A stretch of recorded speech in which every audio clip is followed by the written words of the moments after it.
झारखंड राज्य अब 25 साल का हो गया है, यानी कि झारखंड अब युवा हो गया है। आखिर इस 25 साल में क्या काम हुए, क्या नहीं हुए, इस पर तो हम बाद में चर्चा करेंगे। लेकिन झारखंड के मुख्यमंत्री हेमंत सोरेन सरहुल के दिन जो बयान उन्होंने दिया है, 25 साल का ये राज आने वाले 25 साल कैसे होगा, इसकी एक लंबी लकीर बनाने का हमारा संकल्प है। जहां हमारे आसपास अपने भविष्य के रास्ते को बिना किसी परेशानी के सफल बनाएगा। उसके बाद सभी के मन में सिर्फ एक ही बात है कि आखिर इस 25 साल में, यानी कि आने वाले 25 साल में क्या होगा। पहले आपको बताते हैं कि मुख्यमंत्री हेमंत सोरेन ने कहा है कि आने वाले 25 साल में कई योजना का लाभ जो है यहाँ के लोग उठाएंगे। इसके साथ ही उनका कहना है कि आने वाले 25 साल में उन्होंने रूपरेखा भी तैयार कर ली है कि आखिर किस तरीके से इस 25 साल में काम करने हैं। आज इसी पर हम चर्चा करेंगे। हमारे साथ हमारे वरिष्ठ सहयोगी मदन भी मौजूद है। मदन से बातचीत करते हैं कि मदन, 25 साल का झारखंड, आखिर इस 25 साल में क्या हुआ, क्या नहीं हुआ, इसको लेकर तो हम बाद में चर्चा करेंगे। लेकिन आने वाले जो 25 साल है उसमें सरकार की ओर से क्या रूपरेखा तैयार की गई है, क्योंकि मुख्यमंत्री हेमंत सोरेन ने कहा है कि आने वाला जो 25 साल होने वाला है वो काफी महत्वपूर्ण होने वाला है। क्या रूपरेखा के बारे में वो जिक्र कर रहे थे? देखिए, कल काफ़ी उत्साह और धूमधाम के साथ जो है सरहुल पर्व मनाया गया और सरहुल के अवसर पर ही मुख्यमंत्री कार्यक्रम में पहुंचे थे। उन्होंने वहां के लोगों को और पूरे राज्यवासियों को संबोधित करते हुए एक संदेश दिया है कि हम सबों को अपने धर्म, संस्कृति और सभ्यता को बचा कर रखना है, उसे अक्षुण्ण रखना है।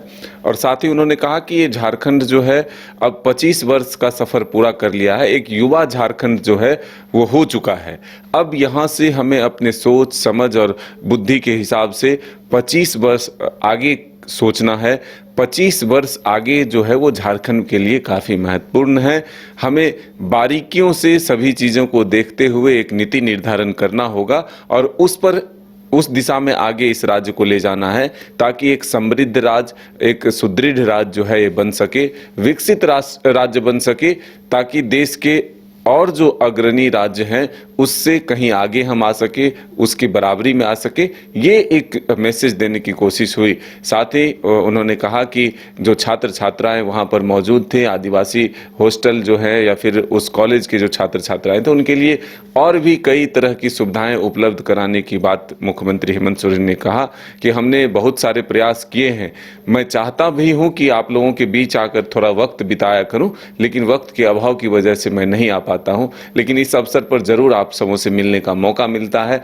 तो इसी अवसर पर उन्होंने ये भी कहा कि हम युवाओं को लेकर के काफ़ी चिंतित हैं।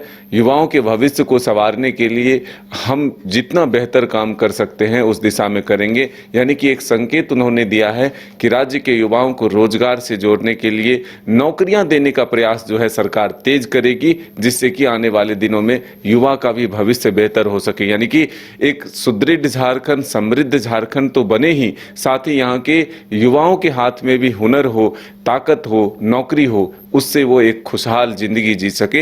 ये एक मैसेज देने की कोशिश सरहुल के अवसर पर मुख्यमंत्री हेमंत सोरेन ने की है। अब देखना होगा कि सरकार किस दिशा में इस राज्य को आगे बढ़ाती है। गांव, गरीब, किसान, ग्रामीण की जो बात की जा रही है, उन्हें समृद्ध करने की जो बात की जा रही है, उस दिशा में क्या रोड मैप तैयार होता है, रोजगार की दिशा में क्या रोड मैप होता है, और बाहर से जो उद्योगों का यहाँ पर विस्तार किया जा रहा है, स्थापित करने को लेकर जो नीति निर्धारित किया जा रहा है, पर्यटन को बढ़ावा देने के लिए जो नीति निर्धारण हो रहा है, काम हो रहे हैं, इससे कितना बदलाव होगा ये आने वाला वक्त बताएगा। तो देखिए, राज्य के मुख्यमंत्री हेमंत सोरेन ने स्पष्ट तौर पे कहा है कि आज से 25 साल काफी महत्वपूर्ण होने वाला है। सरकार की ओर से एक रूपरेखा तैयार की जा रही है। साथ ही साथ देखिए, झारखंड अब युवा झारखंड कहला रहा है। तो ऐसे में मुख्यमंत्री हेमंत सोरेन ने कहा है कि युवाओं के लिए सरकार जो आने वाले समय में सोचेगी कैसे रोजगार का रास्ता साफ करना है, कैसे यहाँ के युवाओं का जो भविष्य है उसको संवारना है। इन तमाम चीजों को लेकर मुख्यमंत्री हेमंत सोरेन अपनी बात को रखते हुए नजर आ रहे थे। तमाम अपडेट हम अपने दर्शकों तक पहुंचाएंगे। फिलहाल हमें दे इजाजत। नमस्कार। विश्व स्तरीय मेडिकल सुविधाओं से युक्त रांची का देवनिका हॉस्पिटल, जहां है neonatal ICU, burn intensive care unit, modular operation theatre, 24/7 emergency trauma service, multi disciplinary ICUs, emergency care, MRI, CT scan, advance cath lab, fully automated path lab, echo, ultrasound, ultra modular patient beds और pharmacy. Devnika hospital and research centre, किफायती दर पर विश्व स्तरीय इलाज। Ancillary Chowk, Tupudana industrial area, Ranchi.